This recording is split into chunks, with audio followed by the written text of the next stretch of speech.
Hey everyone, welcome back to the Halo Wars 2 Beginner's Guide. For today's video, we're going to be focusing on Sergeant Johnson, one of my favorite leaders in the game. He's one of the more creative approaches to Halo Wars 2 in terms of the leader design. I think Sergeant Johnson is really cool, and I think it's great that 343 or Creative Assembly went out of their way to kind of choose someone who is a fan favorite but not directly involved in the Halo Wars series and pull them into Halo Wars. I think that's so cool. As usual, this beginner's guide is pointed directly to the people who are new to the game and trying to understand and learn some of the different leaders in the game. So I know these guides really make all the quote-unquote competitive people really tilted, and I find that to be hilarious, and they're obviously not the intended audience. So some of the pros for Sergeant Johnson: his bunker is great. I think for the early game, Sergeant Johnson has a great ability to drop bunkers and not only have great defense for the infantry that Sergeant Johnson produces, but it's also really good to be alongside your allies' leaders. So, for example, it's kind of a meme on the channel, but if you put Pavium in a bunker, you're going to have yourself a really good time because the drone of Pavium actually will heal the bunker. So you'll have an included defense for Pavium as well as the drone healing the bunker so it lasts longer if it's under attack. Also, things like the Hunter Captain, putting a Hunter Captain in a bunker is awesome as well, because if you put skidders on the Hunter Captain, the skidders will be outside the bunker firing as well. So keep in mind that the bunker is great, and it works really good with your allies' heroes as well. The problem with the bunker is it really falls off as the game progresses. So, towards the end of the match, the late game, the mid game, kind of like that, the bunker's not really as useful as it used to be. But you can still find ways to use your bunker as a distraction or to have some line of sight. The bunker used to cost population in Halo Wars 2. It no longer does. So if you have the resources, just let the bunker fly. Sergeant Johnson has some really strong defense with the digging in ability. That gives siphon to the turrets.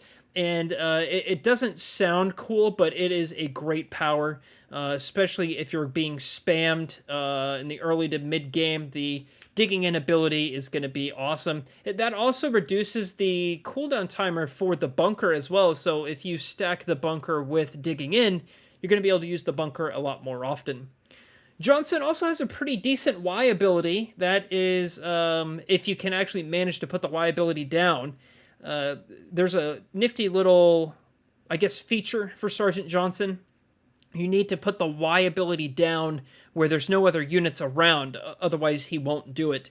And his Y ability creates a little bit of a healing area. It doesn't heal very quickly compared to Yap Yap's Grunt Goblins. But it is pretty nice to have if you're having a little bit of an engagement and you want to heal all of your units.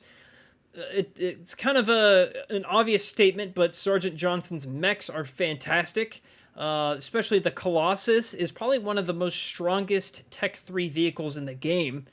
And late game Johnson, his economy is pretty OP, because if you get digging in deep, you can build all of your production buildings for free. So generators, you can make full gen bases if you want. Whatever you want to do, it's free. The only thing that costs money are the turrets. Some of the cons for Sergeant Johnson: he's a pretty weak hero unit. He doesn't really stand up in terms of damage compared to, like, say, Aatrox's Chosen, the Hunter Captain, even something like a Decimus or a Vortis. Sergeant Johnson just isn't going to be as strong. I think what Sergeant Johnson does really excel at is being a pretty good support hero unit. So you're not going to go in and troll your opponent's base with just the Johnson unit as you would, say, like the Shipmaster's Honor Guard or something. But you are going to be able to support your units with his Y ability, and I think that's what gives Sergeant Johnson such a great use, and he's definitely someone, he's not so bad that you shouldn't build him. But he definitely is not one of the strongest hero units. His mechs are also very one-dimensional. If you're playing someone who goes Sergeant Johnson it's kind of a given of what they're going to do. They're going to build mechs. Sergeant Johnson just doesn't have as many unique units as some of the other leaders in Halo Wars 2 do. But Sergeant Johnson has good, strong mechs. Again, the Colossus are really good, but they're slow. So if you're playing on a really big map, you can be overwhelmed by air or units that are faster, like Warthogs, for example. So if you're going to play on a big map, the Pelican transport is going to be a requirement. Also, there's not very many strats that go into Johnson beyond mechs. I think he's better in teams than anything else. I don't think he's a really strong 1v1 leader. But I wouldn't be surprised if there's someone who's a high-ranked player that mains Johnson. I've seen stranger things in the game. Let's go ahead and get started here. Starting out, we have two options for our powers, digging in and the restoration drones. I'm a big fan of digging in. This adds health and siphoning to standard turrets, and it reduces the cost and cooldowns of the bunker and turret drops. The turret drop they're referring to here is the siege turret drop later on in this wheel. So I'm going to go ahead and get digging in. I think that's a better power than getting the heals. We can always come back and get the heals. I'll send my Marines off to go get supplies and power crates. Starting off, we're going to build 2 supply pads here. Dare I be so bold as to say a 3rd supply pad. Now that the supply pad is done, we will upgrade it immediately. Now there's a few options here that we can go on for our remaining 2 pads. I'm going to go generator here. And then if we have enough supplies, we could build a 2nd generator and try to get to 2nd tech a little bit faster. Or we can go snag a mini base and put a barracks or an armory here and a barracks here on our 5th pad if we're going to do some bunker trolling. This map is fairly big, so I am going to probably avoid going for the barracks play. I think in teams, this may make a little bit more sense. You could kind of get a bunker going and then, drop it near your opponent's base, or when they're going for one of their expos or something. There's a lot of opportunities here. Let's go ahead and snag our mini. I'm going to build another Marine squad to help me take some power nodes, but I'm going to build my 2nd generator right now because I want to get the 2nd tech and start building some mech units. So now we have enough power to go to 2nd tech, so we're going to go ahead and do that. Probably start building a couple of turrets for defense purposes, and then this last point on my mini, this last pad, I'm going to build an armory so we can get Sergeant Johnson going. I've been running around taking the nodes a little bit, getting bothered a little by my opponent here, which is not very nice. I don't appreciate that at all. Looks like he's coming to attack here. Now we have our 2nd point available to choose. Now if you're going to be playing on a smaller map, I probably would have told you to go for a bunker drop. So if you're playing like on Mirage or something, definitely get the bunker drop. This map is really big, and if my opponent goes air here, I can get kind of overwhelmed pretty quickly with not being able to come back to my base. So I'm actually going to get Pelican Transport 2nd. Now, I'm going to build 2 garages, and this is going to be pumping Mantises for a little bit. Meanwhile, I'm going to get Sergeant Johnson going and get his smart missile upgrade. Okay, so now we have our garage going. I'm going to go ahead and start training some Mantises. We have a lot of supplies laying around, so I'm going to use that to our advantage. While those Mantises are building, the point of this 2nd garage for the time being is going to be to upgrade the Mantises. We can get the Missile and Shield Requisition. Say that 5 times fast.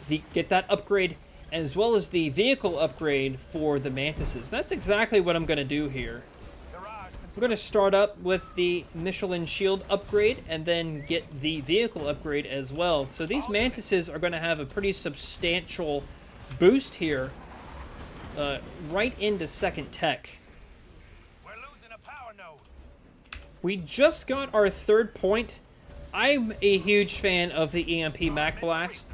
A lot of people forget that the EMP Mac Blast not only damages and stuns enemy vehicles, but it actually boosts the damage of friendly air and vehicles as well. It's right in the description there. So ideally, the best place to drop an EMP Mac is on both your opponent and yourself, if you can at the same time. Another good thing about the Mantises is they don't cost any power. So meanwhile, if you're saving up to go to 3rd Tech or get more upgrades, or in this case, I'm going to get the 2nd upgrade for Sergeant Johnson, this isn't going to affect our power. Now that we have some Mantises in our economy going a little bit, I'm going to go ahead and go Expo here. I've said this in the other guides, but having a 2nd base is really critical. You really need to have a 2nd base, ideally as soon as you can afford it. And what I've seen some people do is just go right on ahead and storm their opponent's base with just Johnson and an army of Mantises. I have seen that before, and it actually works really well if your opponent isn't ready. Another thing that I'm personally not a fan of, but it does work in Halo Wars 2, is the Pelican transport allows you to drop your units anywhere as long as the Pelicans can land, even if you don't have line of sight. In Halo Wars 1, you actually needed line of sight to drop a Pelican. That's no longer the case in Halo Wars 2, so from here, I can actually do a Pelican transport all the way to right in front of my opponent's base here. So if you want to get to your opponent's base quickly, that may be an option for you. It's also never a bad idea to sprinkle some Nightingales in here. Sergeant Johnson does have a pretty decent Y ability to heal your mechs, and the mechs do have a shield. So now we got our 4th point. It is a requirement. I require you to get Mech Overcharge, the 4th point. Mech Overcharge makes all of your mechs temporarily invincible, and they receive a speed boost. Now, this may not seem like a big deal. It's pretty much a unbreakable for the Mantis and the Colossus. While I'm talking, I'm going to go to 3rd Tech here. Let's say you're running with your mechs. They're slow, of course, so they're going to be vulnerable to things like glassing beams, or in this case, an attack. So I'm going to drop this on everybody. There we go. I have a little bit of a boost here. I'll tell Johnson to drop this Y ability. And he's having issues. So there we go. Put it in an area where he can actually see. There's a lot of cloaked units here due to that shroud. So let's make some Nightingales. It's not very nice. But if our opponent is going to drop like a glassing beam or an inferno or a cryo bomb with a seismic, there's a whole array of leader powers that could really wipe out the Mantises and your Colossus. So Mech Overcharge is going to be your friend. I would only encourage you to use it if you think you're going to lose all of your mechs really quickly. This is a power that's going to save... I've had it actually save an entire match. That's how clutch this leader power comes into handy. We're at 3rd Tech now, so we can start using the Colossus to our advantage to build them. The Stomp ability is great as well. So I'll start building some Colossus. Keep in mind they're really expensive and they do take up a lot of pop, 9 pop each. If you have a lot of your Mantises kind of left over and still being used, I usually have by the time I get to 3rd Tech, due to Mantises only consuming supplies. I recommend getting the Gauss Designator. This just makes your Mantises even more better. And then get the Gauss Chain Gun upgrade for Johnson. Now, as I stated earlier, I'm going to do the Pelican. Cheese, let's send him over here. Just fly over. I build a watchtower since there's a lot of cloaked units going on. And the Pelicans move quick.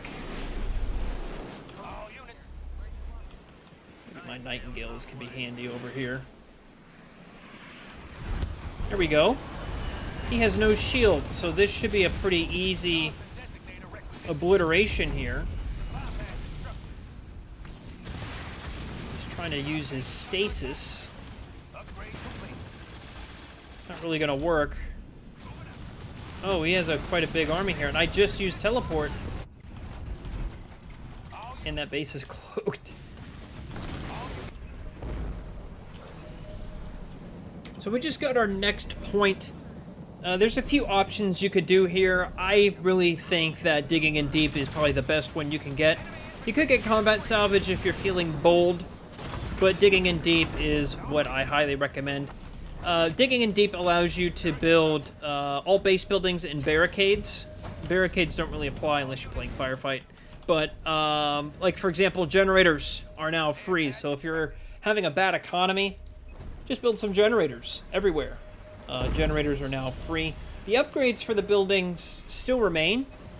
But this is really going to save you. After you build your third gen, it goes 200, 500, and then 800 supplies. I think your fourth gen is 1100 supplies. So I just saved 1100 supplies already for this leader power. No, I don't want to do that. As we transition into the late game, I still think the best army for Johnson is going to be utilizing his mechs. The Colossus is really, really good. It's really slow, but it's really good. I would classify it higher than Scorpions and Grizzlies, better than Wraiths. I really think it's the best Tech 3 vehicle in the whole game. You want to be careful, though. Your opponent is really going to want to go air to counter your Colossus. So once you see that happening, you're going to want to make Wolverines. Make sure you get your vehicle upgrades, of course. And people underestimate the power of Combat Tech Marines. Combat Tech Marines will give the ability to not only use their rockets to take out air, and they're actually really good at doing so, and they're extremely cheap unit, only 150 each. But on top of that, the Combat Tech upgrade allows them to heal vehicles. So that includes the Colossus and the Mantis. So it kind of kills two birds with one stone. It helps keep your army fully healed. So does Johnson's Y ability, but the Combat Tech Marines will also help you take out air. That's about it. I would say with your next point, with some options available, you have the restoration drones, you have combat salvage, you have getting the Pelican transport upgraded. It lets you teleport further, and it's free. And then you have the siege turret drop. I think the worst power on this is the remote sensors. Increases line of sight for all buildings and capture points. This should probably be the last point you get for the entire game. I would fill up everything else and then get that one last. EMP Mac Blast 2 is really good as well. And, you know, if you play on a smaller map, the bunker drop will be the way to go instead of the Pelican transport. But don't leave out the Pelican transport. You're going to want it due to the slow mechs. The big Colossus can surprisingly fit in a Pelican ship. I'll just go over here and bring it to this gentleman's base. That about concludes this leader guide for Sergeant Johnson. I'd love to know your thoughts of how you play as Sergeant Johnson in the comments down below. There's a playlist with a lot of the other videos in this series, so be sure to check that out. If you want to get early access to all Team Respawn videos, including this one, consider becoming a Patreon member or a YouTube supporter. Whatever tier you pick, you get early access to videos. Finally, join our Discord server if you're in the mood to chat about Halo and Halo Wars. We have over 2,000 members now who will love to chat with you about Halo Wars. That about does it for me. Thank you so much for watching, and I'll see you, James.